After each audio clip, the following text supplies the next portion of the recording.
안녕하세요. 오늘 저희가 함께 좀 깊이 살펴볼 자료가 있는데요. 아, 네네. 멜버른 시티교회 유튜브 채널에 올라온 성도여 자신의 존재됨을 바르게 알라 이 영상입니다. 네, 봤습니다. 그 영상. 이걸 보면서 성도 그리고 교회 이게 도대체 뭘까? 그 본질적인 의미를 좀 파고들고 싶었어요. 오늘날 신앙인의 삶은 또 어때야 하는지 좀 다른 관점을 보여주는 것 같아서요. 네, 맞아요. 이 영상이 교회를 그냥 어떤 새로운 종교 모임 이렇게 보는 게 아니라요.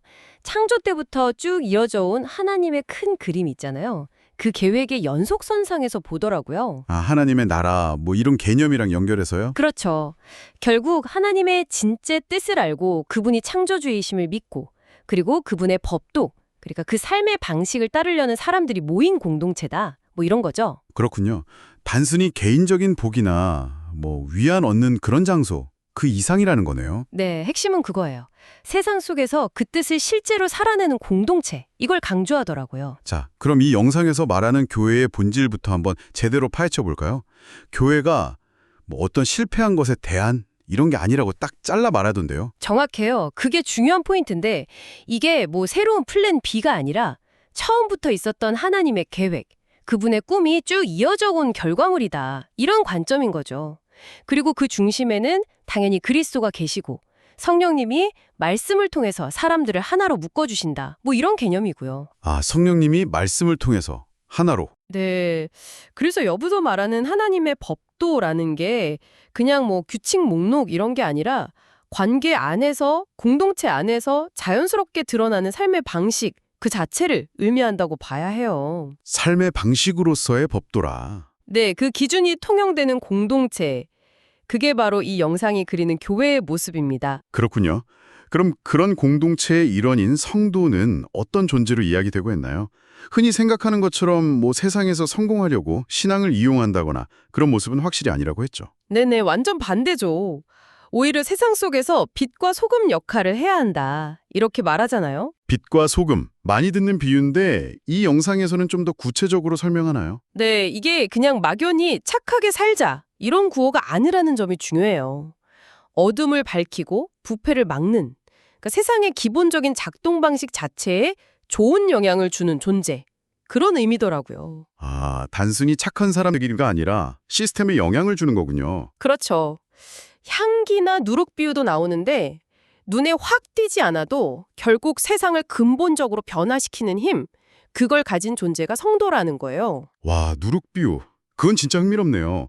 근데요, 세상에 영향을 주려면 세상이랑 부딪혀야 할 텐데 그러면서도 세상적인 가치, 뭐 욕심이나 이런 거랑 구별되어야 한다. 이 균형은 어떻게 잡죠? 아, 그게 정말 중요한 질문인데요. 영상은 그 답을 다시 하나님의 법도, 그러니까 주분의 삶의 방식을 붙드는 데서 찾아요.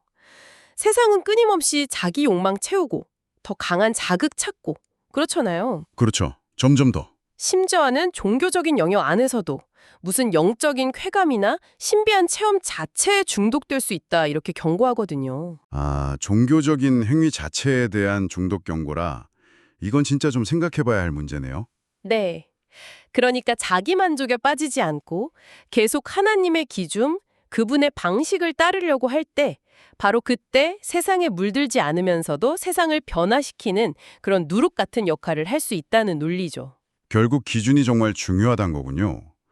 그럼 이 모든 것의 근원이 되는 하나님과의 관계는 어떻게 이야기하나요? 우리가 흔히 생각하는 뭐 주인과 종 이런 관계는 아닌 것 같던데요. 맞아요. 그 부분이 이 영상에서 어쩌면 가장 좀 파격적일 수 있는 주장인데요. 성도는 종교의 노예가 아니라 하나님의 상속자이자 친구다. 이렇게 말해요. 친구요? 하나님하고 친구? 네. 하나님이 인간에게 자유의지를 주셨다는 것 자체가 사실은 배신당할 우려까지 감수하신 엄청난 선택이었다는 거죠. 그럼에도 불구하고 그 관계, 그 인격적인 교제의 꿈을 포기하지 않으시고 결국 예수 그리스도를 통해서 그걸 가능하게 하셨다. 이런 설명이에요. 와, 상속자, 친구. 이 표현들이 신앙을 완전히 다른 시각에서 보게 만드는데요. 단순히 명령을 듣고 따르는 게 아니라 뭐랄까, 그분의 뜻과 의도를 알아가면서 함께 길을 가는 동행의 관계? 바로 그겁니다. 이 영상이 궁극적으로 말하고 싶은 성도의 모습이 바로 그거예요. 세상 가치를 그냥 따라하거나 어떤 종교적인 형식에 갇혀있는 존재가 아니라요. 변하지 않는 하나님의 계획 안에서 그분의 삶의 방식을 내 삶으로 살아내면서 세상을 변화시키는 사람. 그러니까 하나님의 동행자이자 그분의 살아있는 증인인 거죠. 동행자이자 증인. 네. 여기서 우리가 좀 주목해 볼 만한 건 그냥 믿는다. 이게 추상적인 생각에 머무는 게 아니라 구체적으로 어떤 삶의 방식으로 드러나야 하는지 그 그림을 꽤 명확하게 제시한다는 점이에요. 그렇네요. 세상이 줄 수 없는 평화를 누리면서 동시에 빛과 소금, 누룩처럼 세상을 변화시키는 역할까지 하는 삶. 이 영상이 제시하는 성도의 모습이 딱 이거군요. 이 내용들. 당신에게는 어떤 울림을 주는지 궁금한데요. 오늘 저희가 같이 살펴본 이 관점 있잖아요.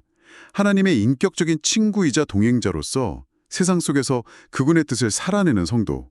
이것이 혹시 어쩌면 당신이 마음 깊이 찾고 있었던 그냥 종교적인 의무를 넘어서는 삶의 본질적인 부르심은 아닐까요? 한번 깊이 생각해 보시면 어떨까 하는 질문을 남겨봅니다.